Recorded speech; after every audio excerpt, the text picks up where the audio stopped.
What's going on, guys? Welcome back. Today, I thought it would be fun to take a trip down memory lane, memory, and rebuild the very first PC that I ever put together in 2011. October 20th, 2011, I posted this picture on Facebook of my brand new PC, and a couple years later, I disassembled it and built a new computer, and the rest is kind of history. But it's crazy how long ago this was.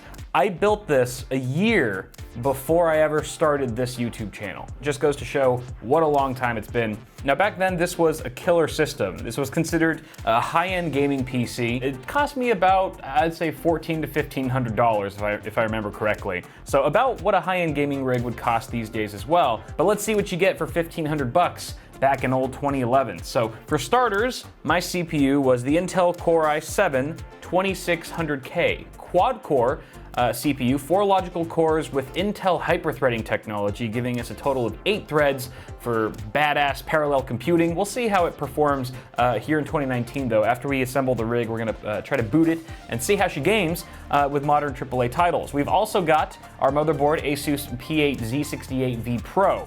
This is a full ATX board. It's got high-end features like built-in USB 3, a cutting-edge DigiPlus VRM, and surface-mounted power and reset. Very fancy features for the time. For memory, we have an 8GB kit. That's 2 by 4 gig sticks of Corsair Vengeance memory, DDR3 at 1600 speed. These modules were the bee's knees back in their time. They had a very nice, striking aesthetic. We also have an Asus DirectCU2 GTX 670. Okay, this was a high-end GPU back in its day. Of course, the X70 SKUs were a very nice sweet spot, price to performance-wise, even back then, as they are now. The GPU is made on the 28nm Kepler architecture, and you can see from the cooler we've got a nice heat pipe and fin stack design, dual fins to help dissipate the heat, and a relatively open shroud that ejects heat from all sides. The I/O is also very telling to the era of this card. You've got 2 dual-link DVI ports and 1 HDMI and 1 DisplayPort. Cooling our 2600K is not the original Hyper 212, but a Hyper 212 Evo, because I don't actually have the original Hyper 212 Plus on hand. But this is very close. There are definitely more robust options for cooling something like a fancy Core i7 back in the day, but it was definitely a good starter CPU cooler for me, and being able to save some money on the cooler allowed me to spread it out into other areas that I deemed more important at the time. For storage, we have a 1TB WD Blue, which is not the original drive I used for my first system. It was a 1TB Seagate Barracuda, but I suppose this is fairly comparable. And our boot drive was the one and only Crucial M4. This particular variant was the 64GB model that I probably paid well over 150 or 200 bucks for. I can't really remember exactly, but 64 gig SSD. I felt very privileged and honored to have one of these, to be booting off of one of these in 2011. A couple months down the road, I eventually got a second one of these and put them in RAID 0 for a whopping 128 gigs, which I still continued to boot off of shortly before learning that that's a terrible idea. Powering the system is the HX 750 watt unit from Corsair. It's a very quiet unit, semi-modular design, and 80+ silver certification. You don't see silver too often these days. It's either bronze or gold or, platinum for the really high-end extreme ones. But a little fun fact about the HX 750, when 80+ initially tested it, they returned a gold certification rating of 90% efficiency, but it was so close to meeting the bare minimum spec for that Corsair decided to just dump it down to an 80+ silver certification in order to protect the customer. Good guy, Corsair. And then finally, last but certainly not least, we have our chassis, which is the Corsair Graphite Series 600T in white.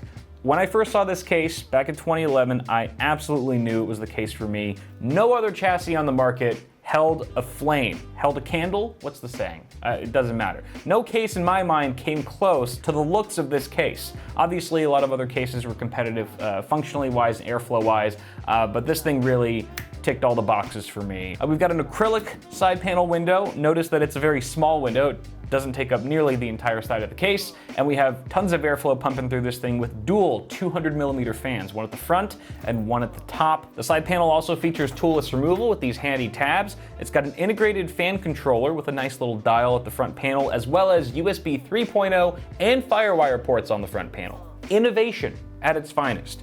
So that, ladies and gentlemen, is the lineup of hardware we're dealing with for my very first PC from 2011 that we're building today here in 2019. And you know, since I'll be building, I'm actually gonna have Wifey Sauce join me in just a bit, so she can help film some B-roll. I may even force her to do some mounting too. But on that note, let's just cram all this hardware together and see if this old kitty can still purr.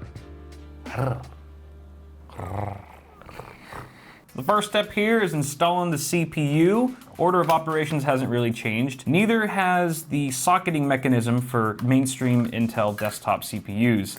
Bada bing, bada boom. There it is. Of course, this is on LGA 1155 as opposed to the current generation of Intel Core CPUs, which is rocking LGA 1151. Next, we can do the memories. So we've got the same latches here. Not much has changed here either. DDR3, I actually like DDR3 installation better because the notch is more visibly to one side or the other. DDR4 is still offset, but it looks a little closer to the center. So I often get confused with DDR4. I haven't broken any modules yet, knock on wood, but DDR3 has always been a bit more distinct with its notch, which I do appreciate. Boom and boom. Of course, we still have the offset slots 2 and 4. The majority of boards, even back then, had you install the memory sticks in a 2-4 slot position if you were only installing 2 modules. So there it is. Memory is all clear to go. Let's do the CPU cooler. CPU coolers were just as much of a pain in the ass to install back then as they are now. This pesky backplate. Oh, you know what? They actually give you a tool for idiots like me who tried to do it by hand. Look at that. Tools are amazing.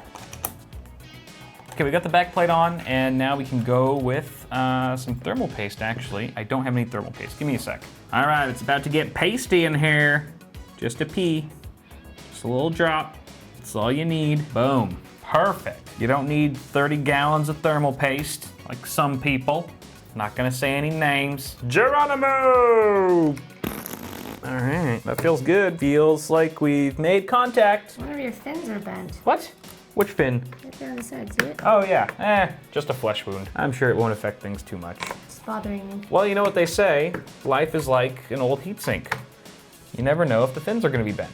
I'm pretty sure that's a Forrest Gump quote. Let's drop the fan on here. Actually, let me take this stick out. It's kind of in the way.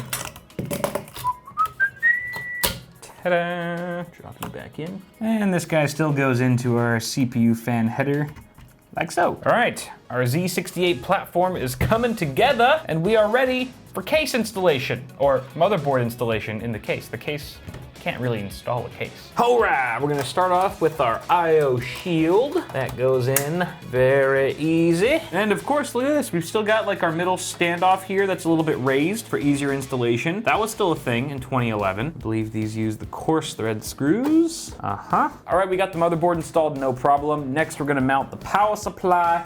Fan face down because we do have a dust filter for it. And notice, no power supply shroud, no basement whatsoever. And this is, again, a premium mid-tower case. Power supply shrouds were just not really a thing. You actually had to route them to some degree behind the motherboard tray or elsewhere. And at least for me, I think modular power supplies were more desirable back then because of power supply basements. It's not really too difficult to hide a bunch of cables you aren't using if you've got that shroud. All right, so I'm just gonna route these cables through this large grommet by the power supply. Very good cable management in the 600T. And we should have enough length to come out the other end. Oh, that's tight. Okay, there it is. Oh, look at that glorious ketchup and mustard. Oh, how I haven't missed you. Next up, I'm gonna install our SSD and mechanical hard drive, and we have no shortage of options here. We have 4 5¼ inch bays, which I guess won't help us that much, but then we also have 6 drive trays that accommodate either 3.5 inch or 2.5 inch drives, and this is a lot more drive storage than you typically see on modern day cases. Now there are chassis like the Fractal Design Define R6 that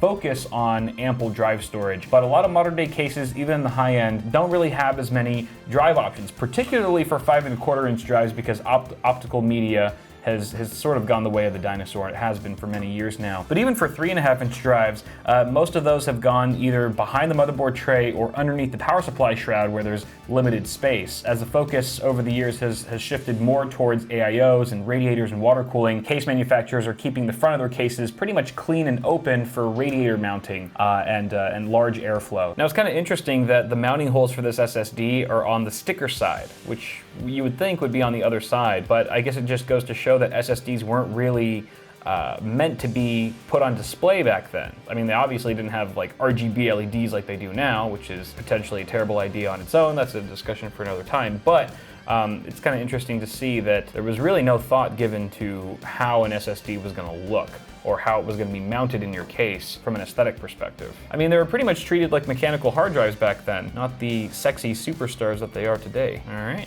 there's one.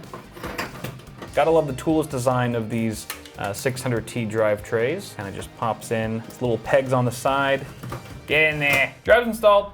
Just gotta wire them up. Front panel connectors coming in hot. This is also pretty much the same as it is now. We've got power and reset, hard drive LED, power LED. Of course, these options are gonna be determined by your particular case. Plug it in, plug it in. And if you look up here, we've got our internal 20-pin USB 3.0 header, which is a fantastic feature to have on an Intel motherboard in 2011. All we need to do is connect the front panel connector from our case. Whoa, what's going on here? That's not a 20-pin connector. That is a USB 3.0 type A plug. And the reason for that is because motherboards back then, when this case came out, very few motherboards actually had an internal 20-pin header for USB 3. So case manufacturers just put a type A plug and figured that people could use it as a pass-through, basically run it to the back of their case, plug it into one of their USB 3 ports at the rear of their case, and utilize the front panel USB 3.0 that way. I think in the past what I did was I actually had USB 3.0 adapter with a female type A plug on one end and a 20-pin header on the other, and I think I stashed it under one of these drive cages or something like that. But for now,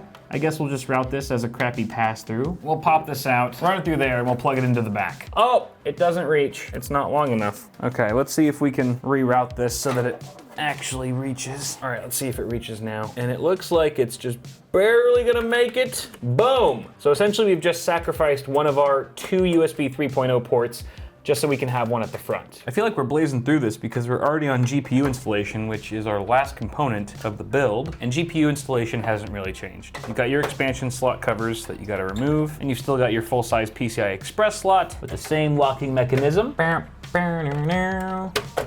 There it is. Oof, you know what? This just reminds me. I just remembered that this GPU has a wicked sag. At least it did back then. I'm sure it's gotten even worse now. I guess we'll see once we put the system up right. We'll make sure these are tight. Not sure how much that's gonna help with the sag. Break on through to the other side. Break on through. Break on through. So our GTX 670 has two 6-pin power plugs. No problemo for our 750-watt unit. You just see how loose the graphics card is. Oh my goodness. Oh my gosh. She's flexible, boys. In you go. So a quick look behind the motherboard tray. You can see that it's pretty familiar, actually. We've got rubber grommets and a large CPU cooler cutout. These are all things that were pretty standard on a high-end chassis back then. You also have tie-down points for cable management. You can see I'm using one right here. Last thing to note is that I didn't really show it, but I've connected all the fans. We've got those two 200mm fans, as well as a 120 at the rear. This is actually not the stock fan, it's an Arctic cooling that I installed maybe a year or so after I built the system initially. That's aftermarket, but we're pretty much done. So let's go ahead and fire it up and see what she's made of.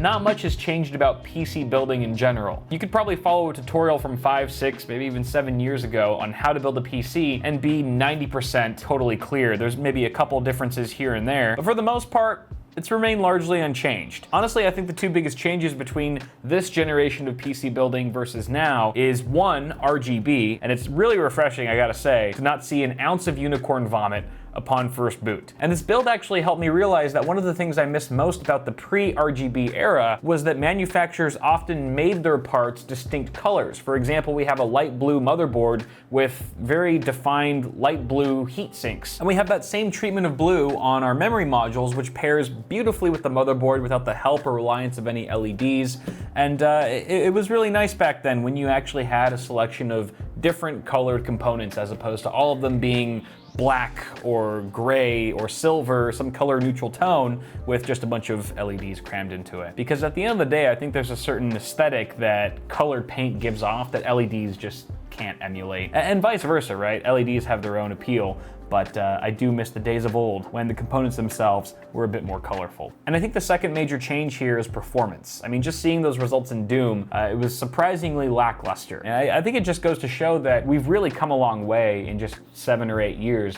It's easy to forget that because you have these incremental improvements generation over generation. But when you take a step back and look at that string of improvements over a longer period of time, you really get a sense for how much faster the hardware's become. And obviously games are looking crispier than ever and are more demanding to run than they ever have been, so obviously the hardware needs to scale in order to meet those needs. That was it. That's it. This is my first PC. My first PC build. Again. So guys, thank you very much for tuning in. If you enjoyed this video, toss a like on it before you go. Get subscribed for more tech stuff coming at you really soon. Feel free to check out the merchandise store where we sell mugs, shirts, pint glasses, hoodies, all kinds of stuff, other things you might find interesting. But till next time, thanks for watching, have a good one, and I'll see y'all in the next video.